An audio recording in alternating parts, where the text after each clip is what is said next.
माना एक कर्मचारी जिसका नाम अमित सैनी है और वह लेवल 7 से सेवानिवृत्त हो रहा है, साथ में इसकी बेसिक पे 60,400 मान लेते हैं।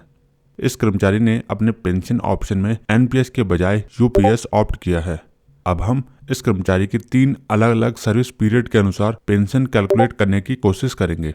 पहले हम एक बार देख लेते हैं कि यूपीएस के पेंशन के रूल के बारे में क्या लिखा है।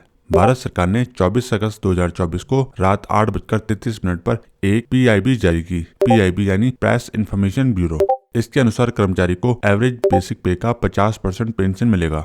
एवरेज बेसिक पे को कैलकुलेट करने के लिए 12 महीनों का बेसिक पे लिया जाएगा, लेकिन इसके लिए 25 साल की सर्विस पूरी होनी चाहिए। यदि 25 साल से कम की सर्विस है तो पेंशन अनुपात के रूप में मिलेगी, यानी जितनी कम सर्विस होगी उतनी कम पेंशन, बशर्ते 10 साल की मिनिमम सर्विस पूरी होनी जरूरी है। हम सभी जानते हैं कि केंद्रीय विभाग में कर्मचारियों को हर साल एक इंक्रीमेंट मिलता है, 1 जनवरी या 1 जुलाई को, जिसके अनुसार उनकी एवरेज बेसिक पे में फर्क आ जाता है। कैलकुलेशन को समझने के लिए फिलहाल इस एग्जाम्पल में हम मान लेंगे कि इस कर्मचारी की एवरेज बेसिक पे 60,400 ही है। पहले उदाहरण में हम इस कर्मचारी की सर्विस 25 वर्ष मान लेते हैं और इसकी 12 महीने की एवरेज बेसिक पे 60,400 मानेंगे। 60,400 को 2 से डिवाइड करके हम देखते हैं कि बेसिक पेंशन 30,200 बन जाती है। अभी के लिए महंगाई राहत यानी डीआर का रेट 50% मान लेते हैं तो डीआर 15,100 निकल कर आ जाएगा।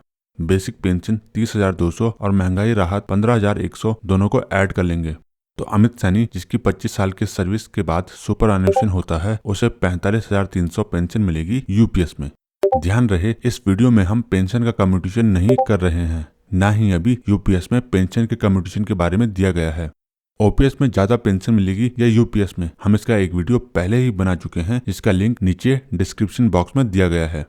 अगले उदाहरण में हम अमित सैनी की सर्विस 20 साल लेते हैं। पहले एग्जाम्पल की तरह यहाँ पर भी 12 महीने की एवरेज बेसिक पे 60,400 लेते हैं, लेकिन यहाँ पर पेंशन 50% नहीं मिलेगी बल्कि रेशियो में मिलेगी। पहले कैलकुलेट करते हैं कि 20 साल की सर्विस पर कितनी % पेंशन मिलेगी। 50% पेंशन को 25 साल की सर्विस से डिवाइड कर लेंगे और 20 साल की सर्विस से मल्टीप्लाई कर लेंगे तो आप देखेंगे कि 20 साल की सर्विस पर 40% पेंशन निकल कर आती है। कितने साल की सर्विस पर कितनी पेंशन मिलेगी, हमने उसका एक चार्ट तैयार किया है जो आपकी स्क्रीन पर है।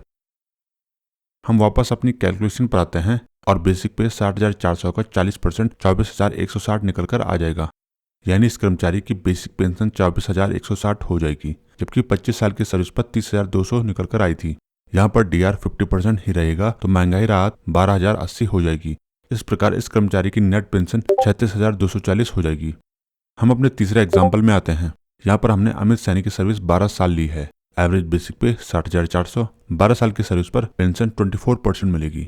60,400 का 24% 14,496 और डीआर 50%, ये हो जाएगा 7,248 रुपए। इस प्रकार इस कर्मचारी की नेट पेंशन बनेगी 12 साल की सर्विस पर 21,744 रुपए।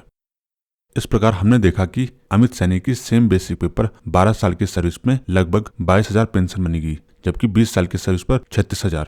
इसी प्रकार 25 साल की सर्विस पर 45,000 पेंशन मिलेगी। वैसे ओपीएस में भी कम सर्विस होने पर पेंशन कम मिलती है। जितनी कम सर्विस होगी उतनी ही कम बेसिक पे होगी और उतनी ही कम पेंशन मिलेगी।